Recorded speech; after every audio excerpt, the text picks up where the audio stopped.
Alrighty, typical AP problem number 3. This is a question on velocity. So here from the 2019, once again, this was the actual free response questions from last year's exam. The multiple choice they don't release, but this one was. Okay, this one's talking about the velocity of a particle. Now they like giving you velocity because you know the derivative would be acceleration and the antiderivative would be displacement moved. So particle P, this one, particle P, moves along the x-axis, is given by the differentiable. Differentiable means it's smooth and continuous, right? There's no breaks, it's differentiable, and the derivative is always defined. Vp, where Vp of t is measured in meters per hour, and t is in hours. Selected values of Vp are shown on the table. Now notice it's not equally spaced. 0.3, then this jumps up by 1.4, this jumps up by 1.1, and then 1.2.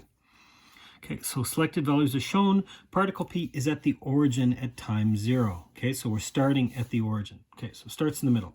Justify why there must be at least one time between between 0.3 and 2.8 where V prime, the acceleration, equals 0 meter per hour. This is probably the mean value theorem, or the in-between or intermediate something. I don't know how to do this question. Move on to the next one. You're allowed to do that. You're allowed to move on to use a trapezoid. Cool, I'll do that. This one I'm not sure. Okay, let's actually do this one though, because I do know this one. It's okay to skip over a question if you're not sure what to use. Okay, so why must there be at least one time where, well, from 0.3 to 2.8, it's starting at 55, that's its velocity, then it's going negative, so it's going backwards, and then it's back to 55. Oh, it starts and ends with the same velocity. Remember, if you do the mean value theorem, A, so the mean value theorem really means the average. By the mean value theorem, the average rate of change between those 2 points, right, is going to be, let's see, hang on, where's my time interval? The time interval is from 0.3 to 2.8.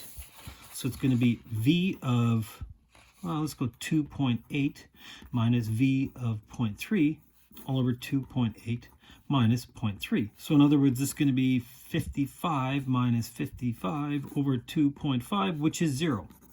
So in other words, if you're starting and ending at the same height, 55 and 55, yeah, so the average is going to be 0. And because Vp of t is differentiable, it is therefore smooth and continuous. Okay, so what does that mean? Therefore, because it's continuous, the mean value theorem applies, and there must exist a C value somewhere in that interval from 0.3 to 2.8 such that V prime is equal to, well, hang on, V prime at C is equal to the average rate of change, which in our case turned out to be 0. So in other words, where V prime, P, must equal at C must equal 0. Is that what they wanted us to find? Justify there must be at least one time between here and here where V prime must equal 0. Yes, that's what we did. So this is probably a 2-mark question. One for showing that its mean value theorem applies because it's smooth and continuous. That's why they told you it's differentiable. That's why that's important. And you actually had to figure out that the average was 0. Yeah, starting and ending at the same velocity, right? Going backwards. Okay. And then saying that maybe it's a 3-mark question. Who knows? Okay. Next off, it says use a trapezoidal sum with 3 subintervals to approximate. Now, remember our trapezoid was b minus a over 2n, and then it was f of a, f of b, right? And then 2, although those interior ones, right? F of x1, f of x2, all those different values. Doubled all those. That's if it's equally spaced. This thing is not equally spaced, right? The trapezoid rule is nice if they're equally spaced. That's not this case. This is 0.3, this is 1.4, this is 1.1. They want us to approximate this integral. We're going to have to do it as 3 individual trapezoids. Okay, so let's do that. So what is it I'm trying to figure out? I'm trying to figure out the area from 0 to 2.8 Vp of t dt. it's approximately equal to. So 3 different trapezoids. Now remember, a trapezoid, the area is going to be base 1 plus base 2 divided by 2. We average those times the height, right?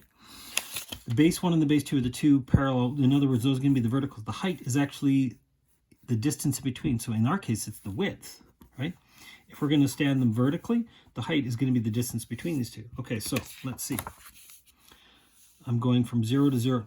This one, and then that one, and then the third one's up to 1. So the width of the interval is 0.3. Here's the two different heights, height 0 and height 55. So it's going to be 0 plus 55 over 2 times 0.3. That's the width of the interval. That's my first trapezoid. Then it's going to be 55 plus negative 29. Okay, 55 plus negative 29 over 2. The width of the interval from 0.3 is 1.4. And then what's the last one? Negative 29 to 55. Negative 29 plus 55 over 2. Width of the interval is going to be 1.1.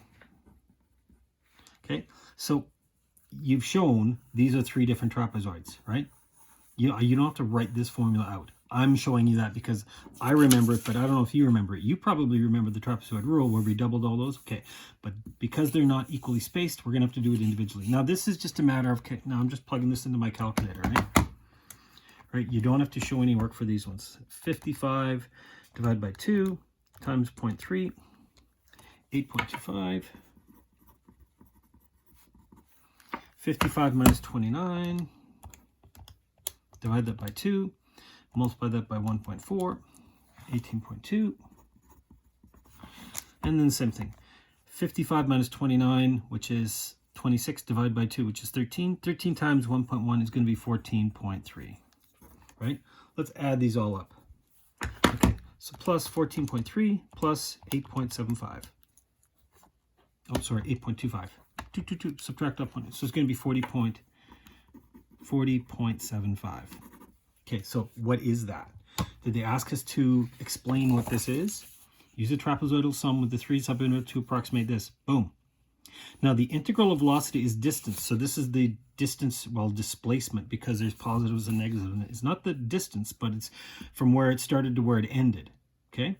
So at 2.8 seconds, because it started at the origin, now we end up at 40.75. So that's its displacement. That's its position, not the distance traveled, because part of it was positive and part of it was negative, right? The distance would be the absolute value. But seeing as we don't know in the in-betweens, yeah, that's why they didn't want us to actually explain this one. Okay. C, a second particle Q also moves along the x-axis, so that its velocity between 0 and 4 is given by this ugly beast. Yikes, meters per hour. Find the time interval during which the velocity is at least 60 meters per hour. So in other words, where it's 60 or more.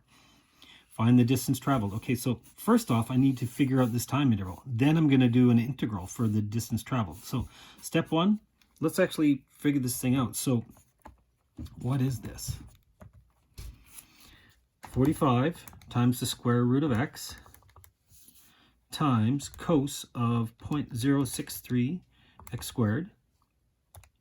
Am I in radians? Yes, I'm in radians. Okay.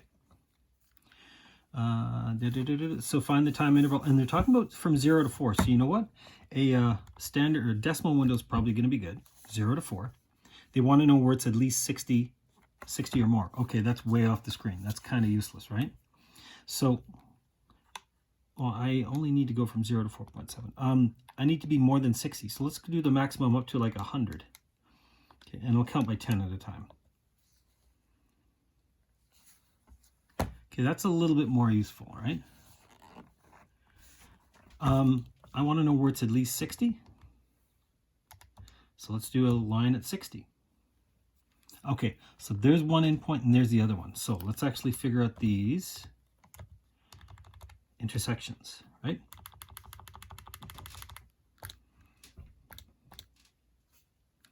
So 1.866, 1815.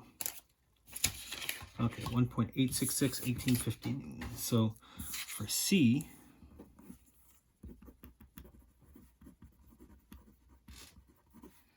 $1.866, 1815. go to at least 3 decimal places. You know what? Let's just write down 7. It's not going to hurt. We'll do this again. I want to do the intersection.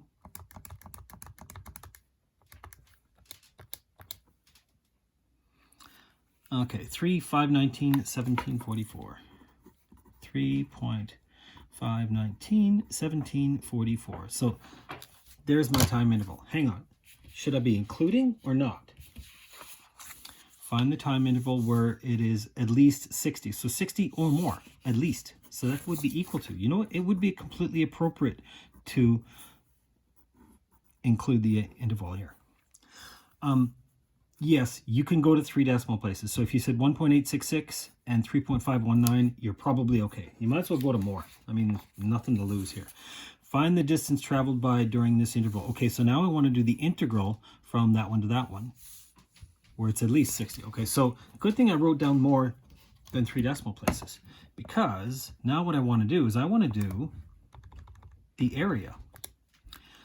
Remember, it's under y1. That's good. That's what I want. And let's see, I'm starting at 1.866, 1815. What the heck? I'll just go to way more than 3 decimal places. And then the other one is 3.519, 1744. I'm being super accurate here. So this area is 106.10875. So the integral from 1.866 to 3.519, it's okay to write them down to 3 here because I know that I've actually done this on my calculator. Of what? Of VQ of t dt is, what was this? This was 106.10875. So if you had to go to 3 decimal places, you'd round it off 106.109, right? We would. We round this off to 109 meters traveled on the time interval. Right, so you can leave it like that, or you can say 106.109. But you know what? That's fine. Go to at least 3 decimal places. But you know what? Don't round it incorrectly. If I went 106.1087, that's incorrectly rounded. Right? 1088 would be okay. This would be better than an incorrect rounding. So you know what? You can leave it there or just go to 3. Okay. Is that all I have to do for this one? Find the distance traveled. Yes, meters. Or it's at least. Done. Okay.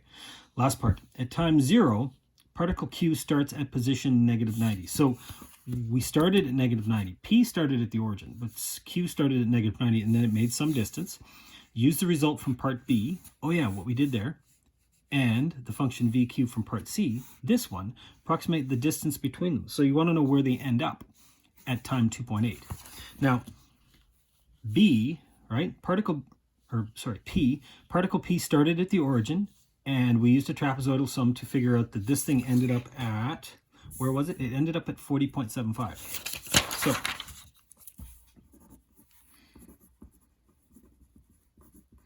particle P,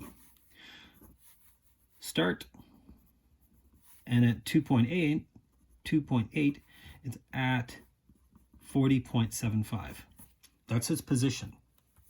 So this is the position of particle P. It started at 0, and at 2.8, it's at this. Now, what about particle Q? Start. It starts at -90. Okay, and then where did we end up going? Well, let's see. What did we have here? We had we showed that this thing moved 106. So I'm really just going to go 106 plus -90, right? That's initially what I did, and then I realized that's wrong. This is the time interval from 1.8. This is how far it went there. I'm looking for the time interval from 0 to 2.8. So I want to know what's the from 0 to 2.8 of VQ of t. I can do that on my calculator, right? Because it started here, and this is going to be the total where it ends up after those 2.8. So going back to here, I don't want to do the integral from this point to this point. Now I want to do the integral from 0 to 2.8. So I'm going to start it at 0. I'm going to go to 2.8. And I know I have all this junk in the way, right? Doesn't really matter. I'm looking for the answer. And the answer turns out to be 135.9377. Okay, 135.9377. 135.9377. So this is where it ends up at. So subtract this off. I'm going to get 45.9377. And this one's at 40.75. So you remember they were saying what's the distance between these two? Hang on. Did I get this right? Let's just double check.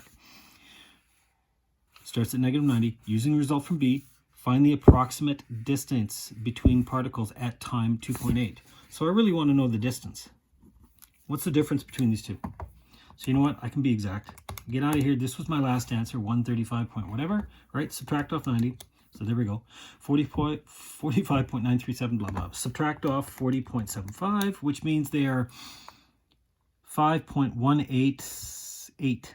5.188.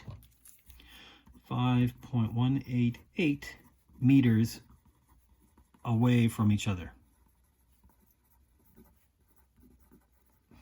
at time equal to 2.8 seconds. There's my answer. Whew, okay, that was a long question. This one we ended up using a trapezoid for an approximation. They wanted us to do, basically, this is the derivative, right? Turned out to be 0, and it turned out to be the average derivative, right? And we did some actual integration using our calculator. So that's a typical kind of problem that you're all going to see. Okay, good luck with these ones.